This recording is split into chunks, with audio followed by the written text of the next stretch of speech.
अब यहाँ पर देखते हैं हम लोग डिस्क्रिप्शन जो 13 अध्याय में दिए गए हैं, जो डिस्क्रिप्शन है यहाँ पर कैसे हम लोग जो कैटलॉगिंग करेंगे तो उस कार्ड में किस तरह से हम लोग डिस्क्रिप्शन देंगे, बिब्लियोग्राफिक डिस्क्रिप्शन की बात होगी। तो वह हम लोग जैसा आगे जाके देखेंगे। मेन एंट्री में 8 तत्व होते हैं। मेन एंट्री के ASCR2 में मेन एंट्री के 8 तत्व होते हैं।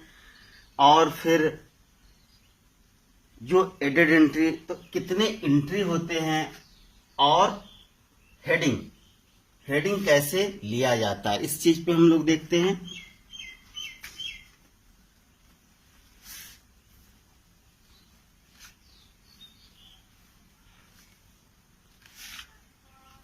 ASCR2 में जो एंट्री होते हैं,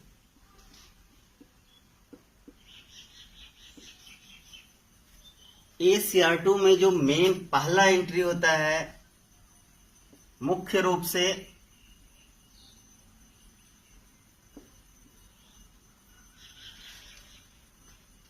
एक होता है मुख्य एंट्री, मुख्य प्रविष्टि, मेन एंट्री।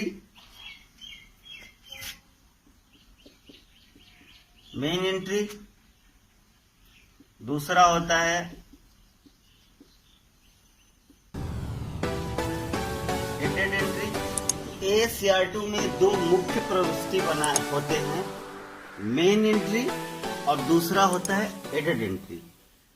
इसके अलावा भी 2 और प्रविष्टि होते हैं, एनालिटिकल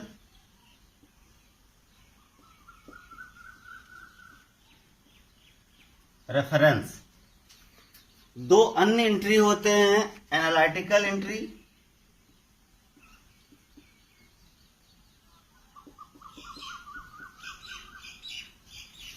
तो ASCR2 में जो 4 एंट्री होते हैं, 1 2 3 4, इसमें से मुख्य प्रविष्टि जो होता है, जो मेन एंट्री होता है, यह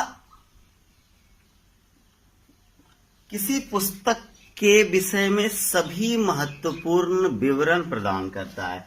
यह जो है ना, सभी महत्वपूर्ण विवरण प्रदान करता है। किसी डॉक्यूमेंट के विषय में, किसी प्रलेख के विषय में, किसी पुस्तक के विषय में सभी महत्वपूर्ण विवरण प्रदान करता है। तो यह हो गया मेन एंट्री। एडेड एंट्री क्या है? जैसे मेन एंट्री में जनरल इंफॉर्मेशन दिया जाता है किसी पाठकों को। जनरल, एक पुस्तक के लेखक कौन है, उसका पब्लिशर कौन है, ईयर ऑफ पब्लिशिंग क्या है, पेज क्या, ऐसी चीजें बहुत सारी जो मुख्य चीजें सामान्य पाठकों को चाहिए होती है, वह दिया जाता है मेन एंट्री में। तो ध्यान में रखिए, सामान्य पाठकों के लिए महत्वपूर्ण होता है ये मेन एंट्री। किसके लिए महत्वपूर्ण होता है? सामान्य पाठकों के लिए महत्वपूर्ण होता है। वही एडेड एंट्री जब बनाया जाता है, तो जैसे इसमें मेन एंट्री में सभी महत्वपूर्ण विवरण प्रदान किए जाते हैं, उसी तरह एडेड एंट्री में विशिष्ट जानकारी दी जाती है। विशिष्ट जानकारी। एडेड एंट्री विशिष्ट जानकारी प्रदान करता है किसी प्रलेख के बारे में, और यह विशिष्ट पाठकों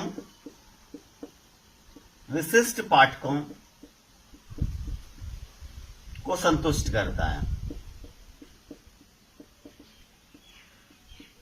जैसे देखिए, मेन एंट्री को किसी ने देखा तो एक पुस्तक के बारे में जो मुख्य विवरण प्रदान की गई है वो मिल गया।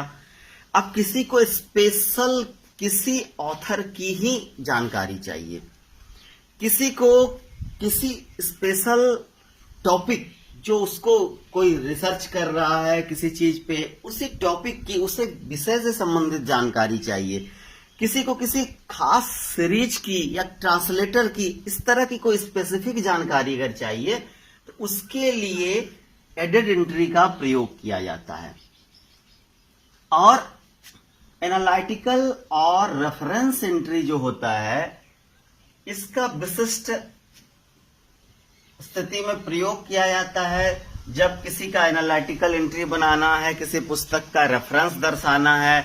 जैसे मुंशी प्रेमचंद को धनपत राय के भी नाम से जाना जाता है। कोई अगर पाठक मुंशी प्रेमचंद अगर पुस्तक का नहीं जान रहा है कि उसके नाम या ओरिजिनल नाम क्या है, उसके मुंशी धनपत राय और उसका नाम जो सिडोनेम था प्रेमचंद, इस तरह में अगर उसे कोई कंफ्यूजन होता है तो एनालिटिकल या रेफरेंस एंट्री इस तरह के चीजों में यूज किया जाता है कि सी ऑल्सो धनपत राय। सिर्फ प्रेमचंद की कृति को आप खोजने जा ही रहे हैं, बट आप ऐसे भी खोज सकते सी ऑल्सो धनपत राय।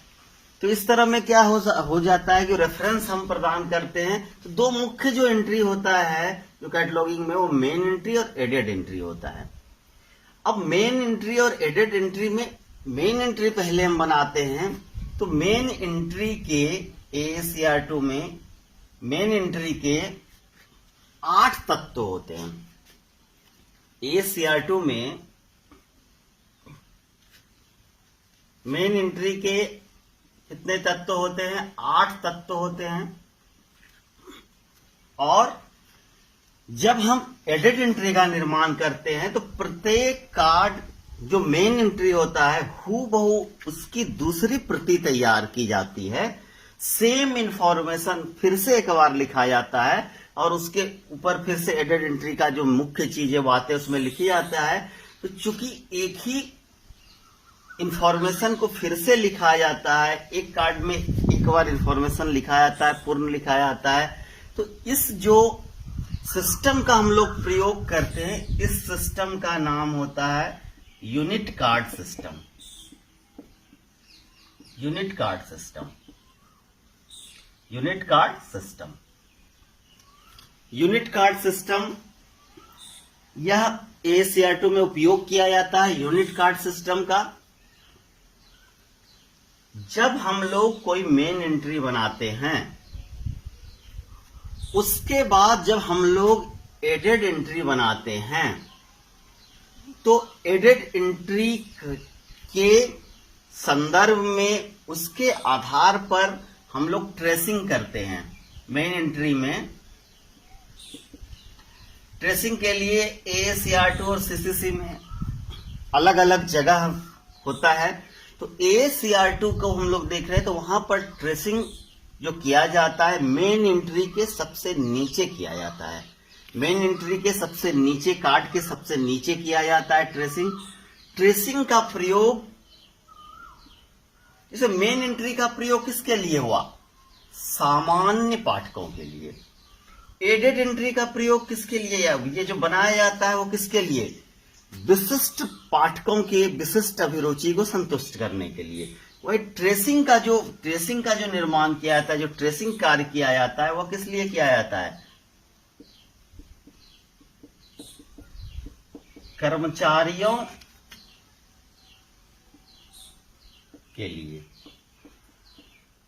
इसका जो निर्माण किया जाता है वो कर्मचारियों के लिए किया जाता है, ना कि पाठकों के लिए किया जाता है, ताकि कर्मचारियों को यह पता हो कि किसी मेन एंट्री, जो ये मेन एंट्री में ही हम लोग ट्रेसिंग करते हैं, नीचे में लिखा होता है। तो कर्मचारी से अगर कोई पूछ रहा है कि इस विषय की कहाँ मिलेगी, इस लेखक का कहाँ मिलेगा, इस तरह का कोई स्पेसिफिक जानकारी अगर पाठक चाहता है तो कर्मचारी, पुस्तकालय कर्मचारी जब मेन एंट्री देखे तो उसे पता हो कि उस मेन एंट्री के कितने एडेड एंट्री बनाए गए हैं, मेन एंट्री के कितने एडेड एंट्री बनाए गए हैं और वह एडेड एंट्री कहां पर है।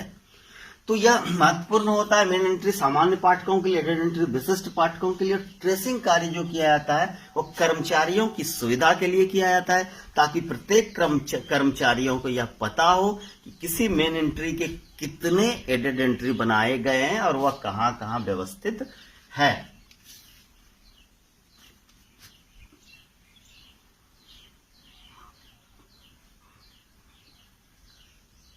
एंट्री के बाद हम लोग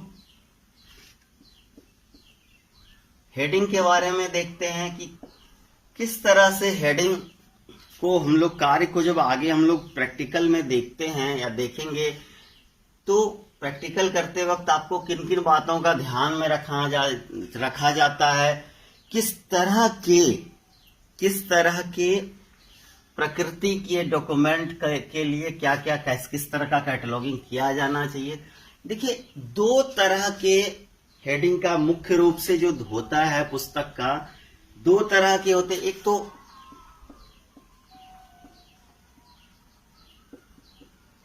पर्सनल ऑथर, एक तो होता है पर्सनल ऑथरशिप वाली पुस्तक, पर्सनल ऑथरशिप वाली, और दूसरी जो प्रकृति का हम लोग देखते हैं वह होता है कॉर्पोरेट बॉडी।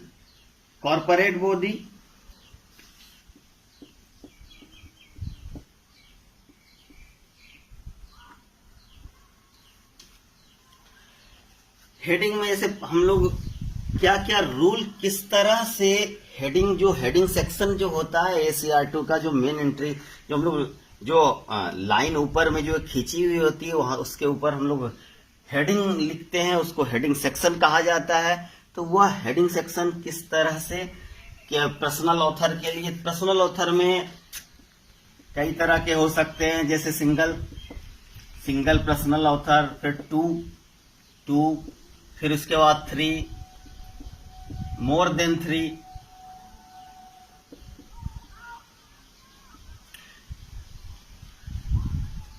चार से ज्यादा, 3 से ज्यादा या 4, और मोर देन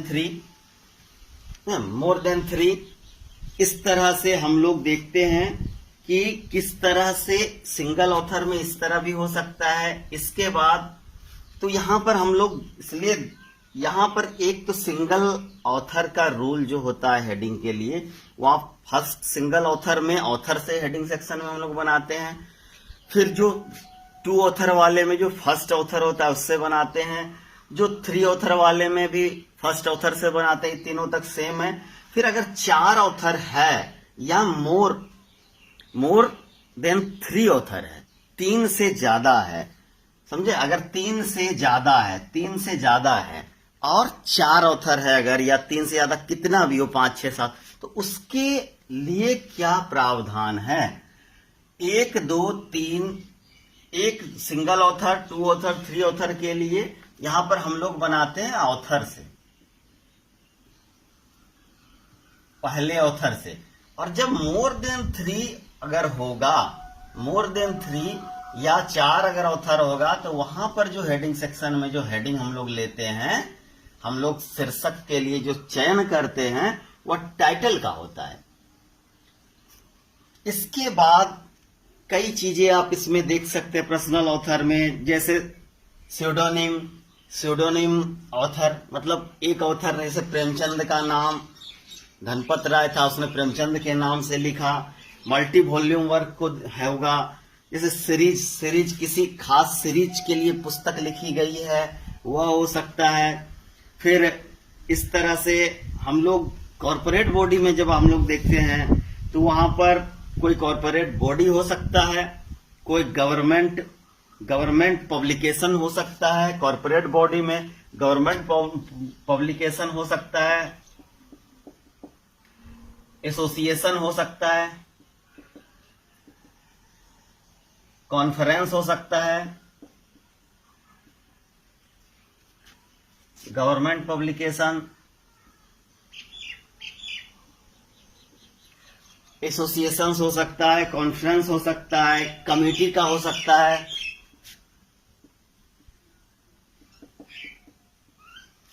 तो इस तरह की चीजें कॉर्पोरेट बॉडी के अंतर्गत आ सकता है, सोसाइटी हो, एसोसिएशन हो, इस तरह की चीजें। इसके बाद जो हेडिंग का जो चयन का जो हम लोग जब देखते हैं, तो जब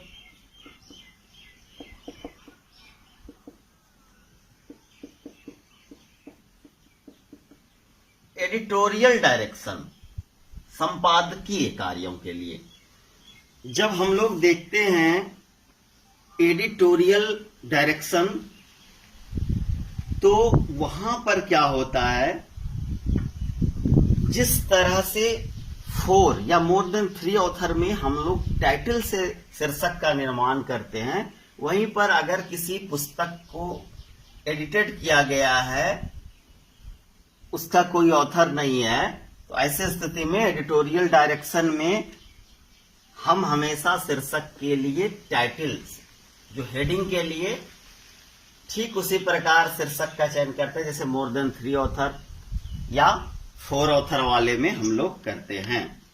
तो इस तरह से हम लोग पहले कैटलॉगिंग शुरुआत करने से पहले हम लोगों ने ACR2 कैटलॉगिंग के इंट्रोडक्शन को देखा, कार्ड को देखा, पुस्तक के बारे में देखा, हम लोगों ने एक आउटलाइन देखा, एंट्री का किस तरह का, कौन कौन से एंट्री हो सकते हैं, हेडिंग किस तरह से चयन हो सकता है, और फिर हम लोग उसकी कुछ कब कब ये पब्लिश हुई, कितने अध्याय हैं, ये सारी चीजों को देखा।